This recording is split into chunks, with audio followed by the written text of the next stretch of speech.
Ladies and gentlemen, our first session, our first in-depth session is entitled Towards a New Future for Ocean Security. And I think at this time we're all apt to concentrate on the negative aspects, the difficulties for the world's oceans. So I think maybe one of the things that this first session will try and do is to find if there are any proposals, any positive ways to improve ocean security. Are there new technologies? Are there new political constituencies that could make a difference? To look at these issues, we have a very broad array of responsibilities and expertise represented by an alphabetical order. Dr. Alexis Boutsman, Editor-in-Chief of the Ariane Group here in France. Dr. Biliana Sisson-Sen, who is co-chair of the Global Forum on Oceans, Coasts, and Islands. State Secretary Karen Roth of Germany, at the Federal Ministry of Transport, Building and Urban Affairs. And Lee Stein, who is the founder of Prize Capital in the USA. Now, our session today will take place in the form of a conversation. So I ask you all to excuse me in advance if I ask you to keep to our format and go forward with some brief interventions. I'd like to have the possibility to bring in also questions from the audience, so start thinking of the issues that you might want to bring up. Ladies and gentlemen, the State Secretary eventually will be speaking in German, and I've been asked to tell you, and please correct me if I'm wrong, but I think 1 is French, and 2 is English, and 3 is German, and 4 Chinese and 5 Russian are not available. Is that right? So we will be speaking in a variety of languages this morning. Let me start off with you. As you can see, my background in business is showing I'm starting off with the entrepreneurs here. Mr. Stein, you are a very successful entrepreneur. You have innovated in technologies. You're also now a philanthropic innovator.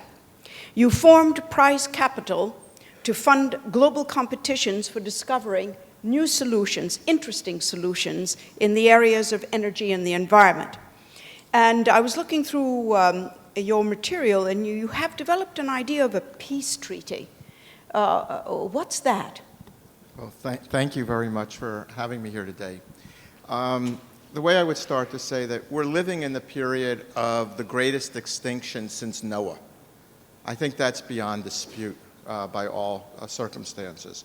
And this is happening on a worldwide basis, that our interaction with nature just does not work. So from my world as being a serial entrepreneur from the nation state of California, we'd like to say, I look at it from the standpoint that what we're doing is just not sustainable. So the question is, can human beings and nature live and thrive together anywhere? Is there any place on this earth that this grand experiment that human beings can live with nature, and that nature can thrive with us being there, can take place? So, and so your peace treaty is between who and who? Well, we have lots of treaties, as the last panel talked about, on land, but we rarely have any treaties with anyone representing nature. Because if we are going to be at peace with nature, who would ever negotiate a peace treaty on behalf of nature where the occupying force, the aggressor, continues to do business as usual? How are you going to make a peace treaty with the flora and the fauna? I think that the way to do that is that we try this grand experiment somewhere to designate an area which we would call a state of nature, where human beings and nature are designed to live together, where we apply laws of natural capital as opposed to the laws of pure economics. You know, we're in a situation, the way that we work, that we will take growth. We as human beings will take growth at basically any cost. That has been sustainable, but it does not look like it is sustainable forever.